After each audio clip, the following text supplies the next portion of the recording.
Hello students, कैसे हैं आप सब लोग। तो जैसे कि हम लोग रिप्रोडक्शन इन ऑर्गेनिज्म चैप्टर पढ़ रहे थे, तो मैंने ऐसा सोचा है कि अगर हम एक चैप्टर में इतना टाइम लगाएंगे तो वो सफिशिएंट नहीं है, क्योंकि इतना ज़्यादा टाइम हमें एक चैप्टर को नहीं देना है। बिकॉज़ हम उन चैप्टर को ज़्यादा टाइम देंगे जिसका मैक्सिमम वेटेज रहता है एंट्रेंस एग्ज़ाम के अंदर।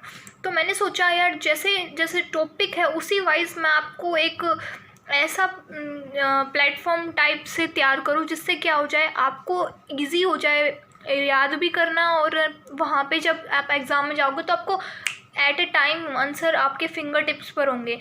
तो मैंने उसके लिए एक पैटर्न बनाया जिससे आपको आसानी रहेगी। अब हम चैप्टर को फटाफट से उड़ाएंगे, ठीक है। अब हम ये नहीं है कि हम एक एक चैप्टर पर 2 या 3 दिन लगाएंगे। ये जो फर्स्ट चैप्टर है रिप्रोडक्शन इन ऑर्गेनिज्म, ये बहुत इजी और छोटा टॉपिक है, तो अगर हम इस पर ज़्यादा टाइम दे रहे हैं तो वो हमारे लिए सही नहीं है। हम ज़्यादा जेनेटिक्स टाइम ज़्यादा हम उनमें लगाएंगे, जेनेटिक्स में, इवोल्यूशन में, इस टाइप के टॉपिक्स में। आज हम स्टार्ट कर रहे हैं रिप्रोडक्शन इन ऑर्गेनिज्म एक न्यू वे से, जिसमें आपको मैं इस पूरी वीडियो में ये चैप्टर समझाने वाली हूँ, जिससे ताकि बार बार आपको दूसरे वीडियोस पे जाना ना पड़े। स्टूडेंट्स, अब हम स्टार्ट करते हैं। हमारा जो टॉपिक है रिप्रोडक्शन इन ऑर्गेनिज्म, मैंने ये लास्ट वीडियो में आपको डिस्कस किया था, बट आज फिर से आपको रिवाइज करा देती हूँ और आगे का चैप्टर हम इसमें कंटिन्यू करेंगे। ओके, तो देखो रिप्रोडक्शन इन ऑर्गेनिज्म कैसे होता है। जैसे लाइफ स्पैन क्या होता है, लाइफ स्पैन एक टाइम पीरियड हो जाए जो कि बर्थ से लेकर नेचुरल डेथ तक का जो टाइम पीरियड होता है उसको हम लाइफ स्पैन कहते हैं, ठीक है। कुछ ऑर्गेनिज्म के लाइफ स्पैन यहाँ बुक में दिए हुए हैं, जो मैंने यहाँ नोट डाउन कर दिए हैं, आप इसको लर्न कर लो। देखो, एलिफेंट का 65 ईयर, रोज का 5 to 10 years, dog 20 to 25 years, butterfly 1 to 2 week, crocodile 60 years, fruit fly 1 month, tortoise 100 to 150 year, and crow जो होता है उसका 15 ईयर होता है, बनाना ट्री का 25 ईयर, काऊ का 20 to 25 ईयर, पैरेट 140 ईयर। और लर्न कर लेना, ये इंपॉर्टेंट है वैसे भी। Horse 75 years, rice plant 4 months, and banyan tree जो होता है उसका 100 to 200 ईयर। देखो, अब मैं इस वे से आपको पढ़ाने वाली हूँ ताकि आपका जल्दी जल्दी टॉपिक क्या हो, क्लियर हो जाए और सब कुछ आपकी फिंगर टिप्स पे हो, ना कि आपको बार बार दूसरी जो है बुक में जाके देखना पड़ेगी क्या लिखा है क्या लिखा है। इसमें ही हम पूरा चैप्टर एकदम क्लियर कर लेंगे, और पूरा चैप्टर की इसके अंदर मैं आपको समरी और पूरे चैप्टर के वर्ड्स टू वर्ड आपको ऐसे याद करा दूंगी। साथ साथ में आप बस रिवीजन करते रहना और इसे देखते रहना, ठीक है। तो ये हमने पढ़ा था लाइफ स्पैन क्या होती है, और लाइफ स्पैन जो होती है कितने ऑर्गेनिज्म की जो लाइफ स्पैन है वो यहाँ पर लिखी हुई है लाइफ स्पैन, तो ये आप लर्न कर लेना। फिर हमने देखा कि जो रिप्रोडक्शन होता है वो क्या होता है। रिप्रोडक्शन एक बायोलॉजिकल प्रोसेस होता है जिसके अंदर क्या होता है, ऑर्गेनिज्म से यंग वंस बनते हैं, ठीक है। जो रिप्रोडक्शन होता है वो क्या करता है, इनेबल करता है continuity of species generation after generation, मतलब जनरेशन के बाद जनरेशन जो आती है उसकी कंटिन्यूटी रिप्रोडक्शन बनाए रखता है। अब रिप्रोडक्शन 2 टाइप से हो सकता है, एक होता है एसेक्सुअल रिप्रोडक्शन, एक होता है सेक्सुअल रिप्रोडक्शन। एसेक्सुअल रिप्रोडक्शन में क्या होता है, ऑफस्प्रिंग जो होते हैं वो प्रोड्यूस होते हैं सिंगल पेरेंट से, विद और विदाउट गैमीट इन्वॉल्वमेंट। मतलब इसमें क्या हो सकता है कि गैमीट इन्वॉल्व हो भी सकते हैं और गैमीट इन्वॉल्व नहीं भी हो सकते हैं, ठीक है। और जो सेक्सुअल रिप्रोडक्शन होता है उसके अंदर क्या होता है, ऑफस्प्रिंग्स प्रोड्यूस होते हैं जिसमें दोनों पेरेंट्स का इन्वॉल्वमेंट होता है, मेल का भी होता है और फीमेल का भी होता है, ठीक है स्टूडेंट्स। तो ये था रिप्रोडक्शन। अब हम देखते हैं कि एसेक्सुअल रिप्रोडक्शन क्या होता है। देखो, एसेक्सुअल रिप्रोडक्शन में क्या होता है, एसेक्सुअल रिप्रोडक्शन में सिंगल इंडिविजुअल से ऑफस्प्रिंग बनते हैं, ओके। अब जो इसका जो ऑफस्प्रिंग्स बनी हैं उनको हम क्लोन कहते हैं। जो क्लोन होते हैं वो मॉर्फोलॉजिकली भी और जेनेटिकली भी क्या होते हैं, सिमिलर होते हैं इंडिविजुअल से, ठीक है। लर्न कर लेना, ये क्लोन जो है इंपॉर्टेंट है, मॉर्फोलॉजिकली और जेनेटिकली सिमिलर इंडिविजुअल्स। देखो, बाइनरी फ्यूजन जो होता है, जो मतलब ये कुछ ऑर्गेनिजम्स है जो किस टाइप से एसेक्सुअली प्रोड्यूस हो रहे हैं। देखो, अमीबा और पैरामीशियम एग्जांपल है बाइनरी फिजन का।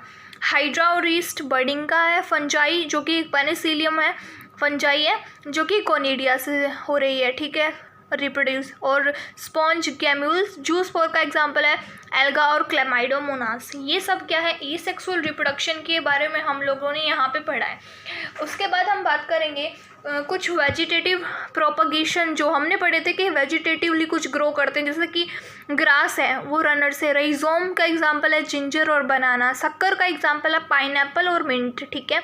ऑफसेट का एग्जांपल है वाटर हाइसिंथ, बल्ब, ऑनियन और गार्लिक, ठीक है। बल्ब का क्या है, ऑनियन एंड गार्लिक। आपने देखा होगा जो अनियन होते हैं वो ऐसे गोल टाइप में होते हैं और जो गार्लिक होता है वो भी गोल टाइप में होता है, वो एक बल्ब की तरह दिखाई देगा आपको। कभी आप देखो जो पुराने ज़माने में जो बल्ब हुआ करते थे ना 100 वॉट वाले, जो कि येलो कलर के, मतलब आजकल तो LED लाइट्स हो गई हैं, पहले क्या होती थी ना, ऐसे होते थे ना, वो बल्ब होते थे जो येलो कलर की लाइट प्रोड्यूस करते थे, वो उसी टाइप के होते हैं। तो इसका नाम उसी के आधार पे आप याद रख लेना, तो आपको याद आ जाएगा कि बल्ब का एग्जांपल ऑनियन है और गार्लिक है। बल्बिल का एग्जांपल है अगेव। कुछ ये एग्जांपल है, जैसे ट्यूबर जो एग्जांपल है पोटैटो का दिया हुआ है उसके अंदर, और लीफ बर्ड ऑफ ब्रायोफाइलम। ये कुछ वेजिटेटिव प्रोपग्यूल्स हैं, कुछ वेजिटेटिव प्रोपगेशन स्ट्रक्चर्स हैं जिससे क्या होते हैं ये प्रोड्यूस होते हैं।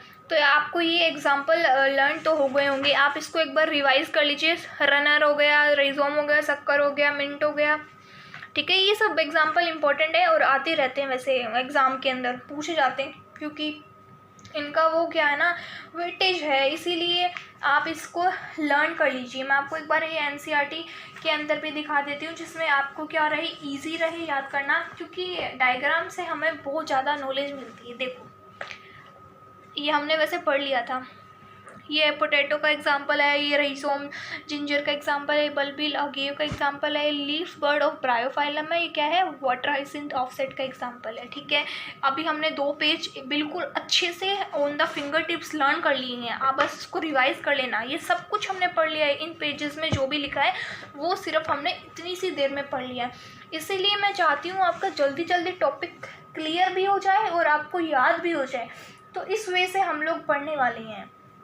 अब हम पढ़ेंगे जो सेक्सुअल रिप्रोडक्शन है वो क्या होता है, ठीक है। देखो सेक्सुअल रिप्रोडक्शन, ये देखो सेक्सुअल रिप्रोडक्शन होता है कि जिसके अंदर 2 जो है गैमेट्स का इन्वॉल्वमेंट होगा, मेल का भी और फीमेल का भी। अब देखो जो सेक्सुअल रिप्रोडक्शन होता है वो क्या होता है, वो एक इलेबोरेट कॉम्प्लेक्स स्लो प्रोसेस होता है, मतलब बहुत ज़्यादा कॉम्प्लेक्स होता है और टाइम कंज्यूमिंग है, ठीक है, और एक रेगुलर सीक्वेंस को फॉलो करता है। तो इसमें कुछ फेजेस आते हैं, जैसे फर्स्ट है जुवेनाइल फेज। जुवेनाइल फेज जो होती है वो ग्रोथ और मैच्योरिटी की फेज़ है। ये प्लांट में हम इसको वेजिटेटिव फेज कहते हैं और एनिमल्स में हम इसको जुवेनाइल फेज कहते हैं, लर्न कर लेना। ये सबसे पहले क्या है, ग्रोथ और मैच्योरिटी की फेज़ है, जिसको हम क्या बोलते हैं, जुवेनाइल। एनिमल्स में जुवेनाइल फेज़ कहते हैं, प्लांट में वेजिटेटिव फेज़ कहते हैं। इसके एंड मार्क मतलब जब ये ख़त्म होती है तो रिप्रोडक्टिव फेज़ स्टार्ट होता है। रिप्रोडक्टिव फेज़ का मतलब जो हायर प्लांट्स में अगर हमें देखनी है ना, तो कैसे देख सकते हैं, हायर प्लांट जब फ्लावर्स में कन्वर्ट हो जाते हैं ना, तो हम देख सकते हैं उनमें रिप्रोडक्टिव फेज़ आ गई है। फिर आते हैं सेंसेशन फेज़। इसके अंदर क्या होता है, सेंसेशन फेज़ के अंदर मेटाबॉलिज्म बहुत ज़्यादा स्लो हो जाता है, मतलब जो ऑर्गेनिज्म है वो ओल्ड एज में आ गया और उसकी क्या हो जाती है, डेथ होने वाली है। इसको हम क्या कहते हैं, सेंसेशन फेज़ कहते हैं। अब हम यह पढ़ेंगे कि कौन से ये सेक्सुअल रिप्रोडक्शन था। अब हम इसमें इवेंट्स पढ़ने वाले हैं कि सेक्सुअल जो रिप्रोडक्शन है उसमें कौन से इवेंट्स होते हैं स्टूडेंट्स। तो फर्स्ट क्या है, प्री फर्टिलाइजेशन इवेंट, ठीक है। गैमेटोजेनेसिस है, this is gamete transfer. Gametogenesis का देखो मैंने आपको एक बार पहले भी बताया है, जेनेसिस का मतलब होता है बनना, मीन्स टू मेक, और गैमीट का मतलब होता है गैमीट्स का बनना, मतलब गैमेटोजेनेसिस। एक तो प्री फर्टिलाइजेशन इवेंट मतलब फर्टिलाइजेशन होने से पहले जो इवेंट है उसको हम प्री फर्टिलाइजेशन इवेंट कहने वाले हैं, और उसके अंदर 2 चीज़ें इन्वॉल्वमेंट होती है, एक होता है गैमीट्स का बनना और एक होता है गैमीट का ट्रांसफ़र होना। देखो गैमेटोजेनेसिस हो गया।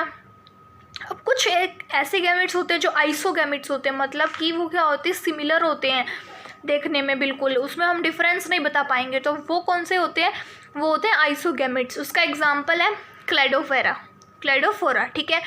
और हेट्रोगैमेट्स जो होते हैं वो डिफरेंट होते हैं, देख के पता चल जाता है, जैसे फ्यूकस एक एल्गा का एग्जांपल है, ठीक है। और होमोसेपियंस भी हमें पता है, जो ह्यूमंस होते हैं उनका भी कैसे होता है, हेट्रोगैमेट्स ही होता है। दूसरा इसमें है गैमीट ट्रांसफ़र। गैमीट ट्रांसफ़र का मतलब गैमीट को कैसे ट्रांसफ़र करें। अब गैमीट्स बन गए, अब उनका ट्रांसफ़र होगा। तो कुछ फंजाइज और एल्गीज जो होते हैं ना, उनमें कर रहे हैं, तो वो ज़्यादातर वाटर को यूज़ करते हैं, और प्लांट्स में इसको हम पॉलिनेशन कहते हैं। फिर आता है फर्टिलाइजेशन। फर्टिलाइजेशन जो है, इसमें क्या होगा, हमें पता है जो मेल और फीमेल गैमेट है उनका फ्यूज़न होगा, जिससे जाइगोट बनेगा। इसी को हम सिनगैमी भी बोलते हैं।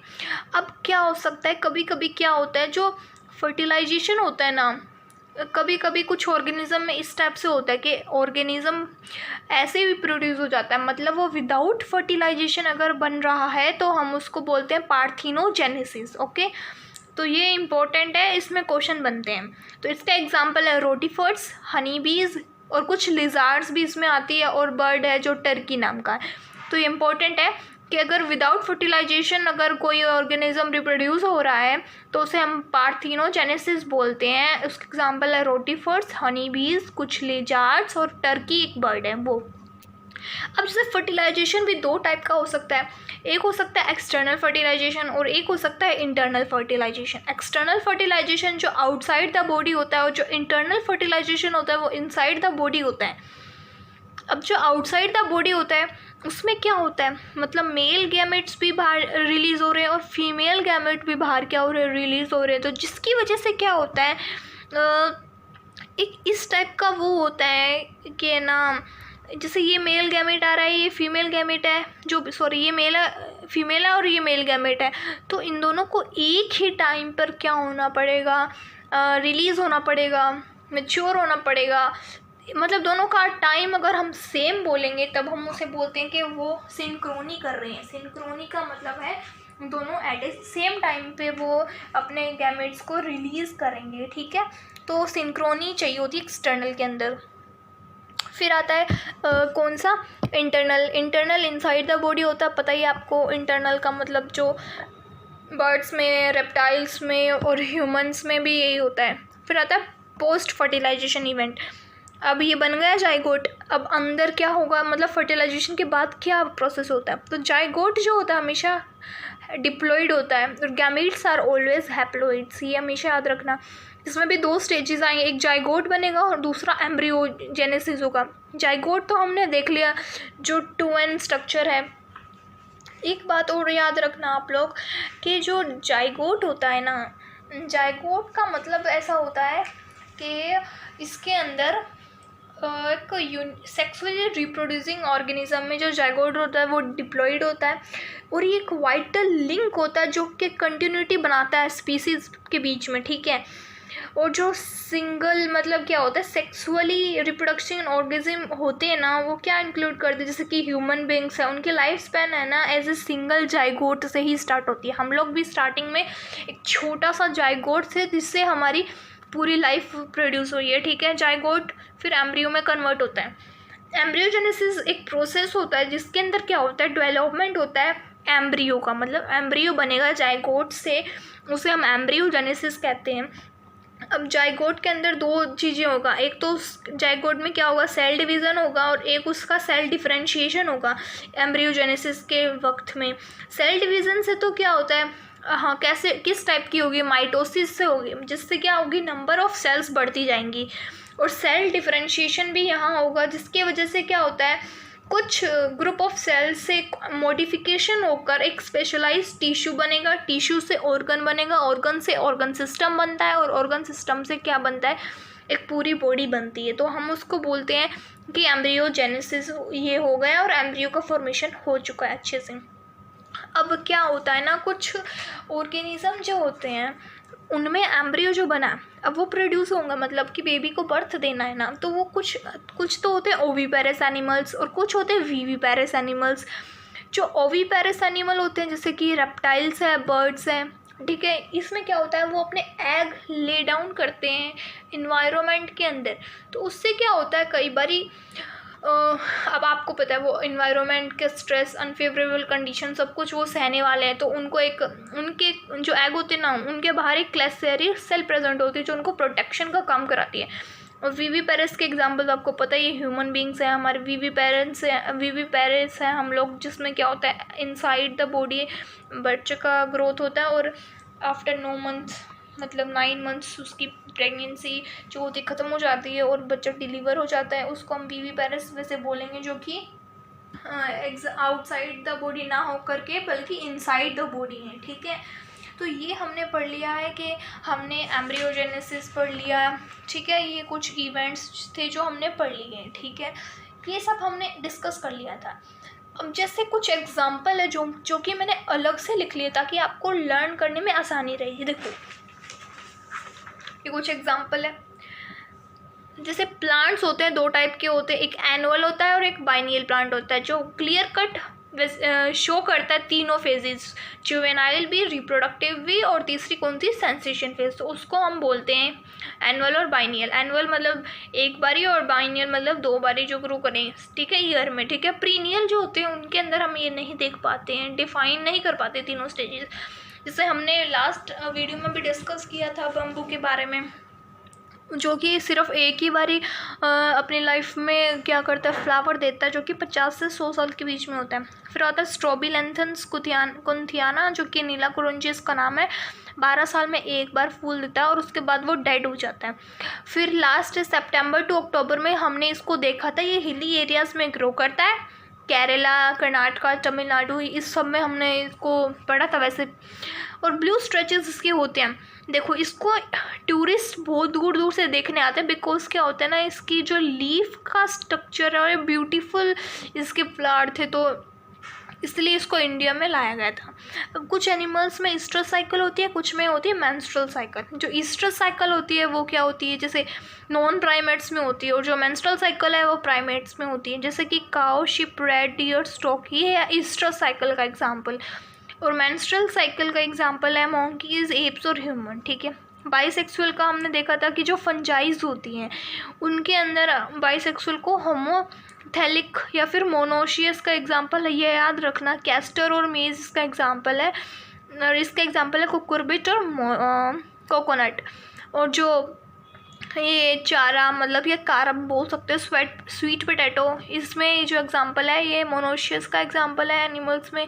ठीक है, अर्थवॉर्म, स्पंज, टैपवॉर्म्स एंड लीच को हम हर्माफ्रोडाइट्स बोलते हैं। और जो यूनिसेक्सुअल डिफरेंट होते हैं उनमें हेटेरोथैलस डायोसिस होते हैं, एग्जांपल है मार्केंशिया।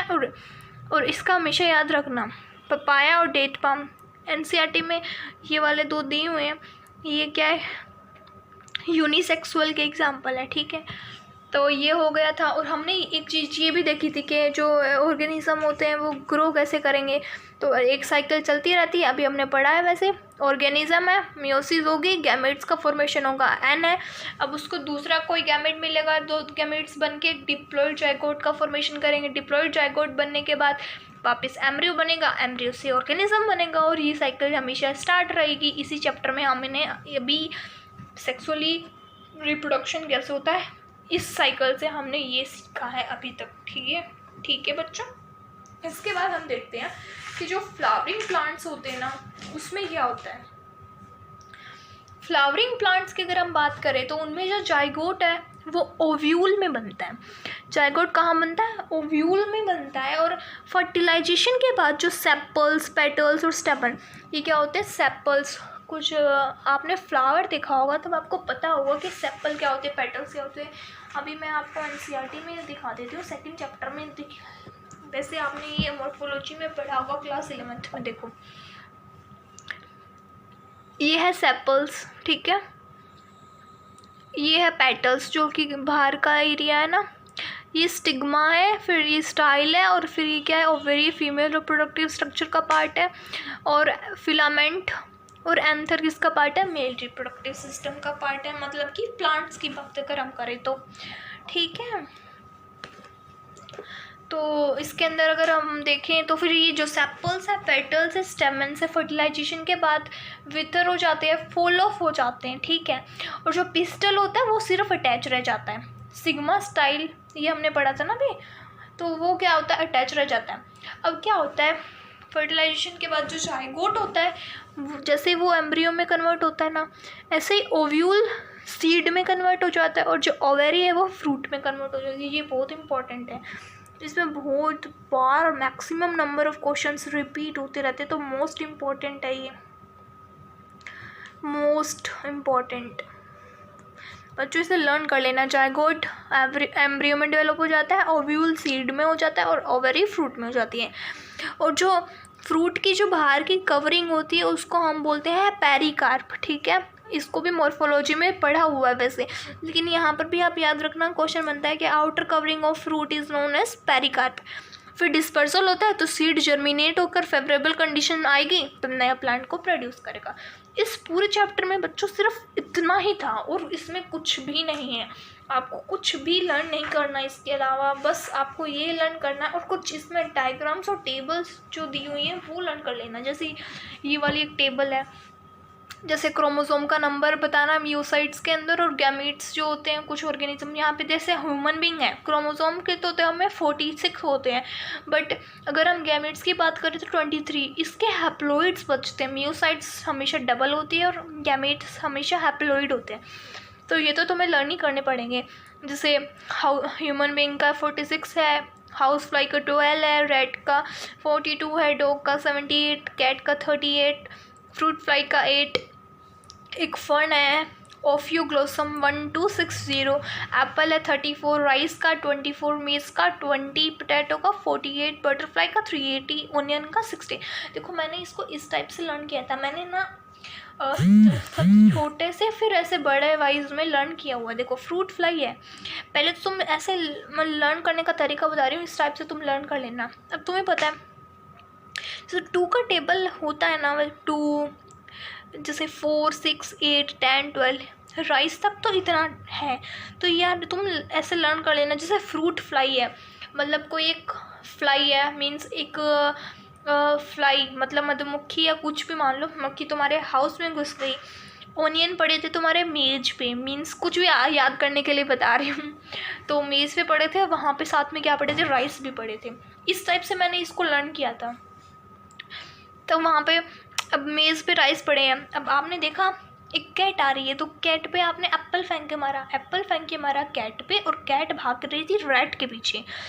ये ऑर्डर वाइज याद रखना, पहले राइस तक का तो 12 हो गया है, उसके बाद 17 है, फिर एक छोड़ के 19 है, फिर एक छोड़ के 21 है, फिर ऐसे याद करें मैंने, फिर 23 ह्यूमन का है। अब मैंने इसके आगे ऐसे याद किया, एप्पल है 17 हो गया, ठीक है, एप्पल मारा कैट को और कैट भाग रही थी रैट के पीछे। फिर अपनों को पता है ह्यूमन बींग्स है, हमने ही मारा होगा ना, तो फिर ह्यूमन बींग के तो हमें पता है, ये तो सबको लर्न होते हैं, 23 होते हैं। मैंने सिर्फ ये गैमीट्स के नंबर बताए, इसका डबल अगर कर देंगे तो वो मियोसाइट अपना आप लर्न हो जाएगा। तो ह्यूमन ने पोटैटो फेंका डॉग पे, बिकॉज डॉग होता है वो कैट को खाता है। तो आगे वाले तो तुम कैसे भी लर्न कर सकते हो, तुम ऐसे भी याद कर सकते हो, जो ह्यूमन है 23 है तो उससे एक ज़्यादा पोटैटो का होता है, और फिर डॉग जो होता है वो 39 होते हैं। ऐसे याद कर लेना कि तीनों जो डॉग होते हैं, तीनों मतलब 3 और 9 39, ठीक है। और बटरफ्लाई का 190 और फर्न का ही 2 लर्न कर लेना। और ये वाला मैंने जैसे आपको बताया, फ्लाई घुस गई हो हाउस में, अनियन पड़ा था मेज पे, राइस भी पड़े थे साथ में, तो हमने एप्पल फेंक के मारा कैट पे जो कि रेड के पीछे भाग रही थी, तो हमने ही फेंका, मीन्स हम ह्यूमन बींग ने फेंका है। तो इस टाइप से मैंने इसको लर्न किया था। वैसे आप अपनी कुछ अलग ट्रिक्स बना सकते हो इसके लिए। सो स्टूडेंट इस चैप्टर में सिर्फ और सिर्फ इतना ही था। देखो अब हम ज़्यादा टाइम वेस्ट ना करते हो, इस चैप्टर को इसी टाइप से पढ़ेंगे ताकि तुम्हें अच्छे से लर्न भी हो जाए। आई होप तुम्हें ये वीडियो बहुत ज़्यादा अच्छी और हेल्पफुल लगी होगी स्टूडेंट्स। तो जैसे ये रिप्रोडक्शन है, सेक्सुअल रिप्रोडक्शन, इसी टाइप से हमने ये देखा। इसी टाइप से हम लोगों ने क्या देखा, रिप्रोडक्शन के लाइफ स्पान्स देखे, कुछ साइकिल्स देखी, कुछ वेजिटेटिव प्रोपेग्यूल्स देखे हमने, कुछ हमने ये देखे कि लाइफ स्पैन कितनी होती है, और हमने ये देखा रिप्रोडक्शन क्या होता है, सेक्सुअल रिप्रोडक्शन। इतने से में हमने सब कुछ कवर कर दिया, तो हम लोगों को अब ज़्यादा बार बार एनसीईआरटी रिवाइज करने की भी ज़रूरत नहीं पड़ेगी। अगर आपको मैंने जो पढ़ाया आप वो लर्न कर लो तो तुम एकदम क्वेश्चन को जल्दी से सोल्व कर पाओगे। एनसीईआरटी के बेस पे ही मैंने ये सब आपके लिए बनाए हैं। सो अगर आपको वीडियो अच्छी लगी होगी तो please like, subscribe and share. Thank you so much students.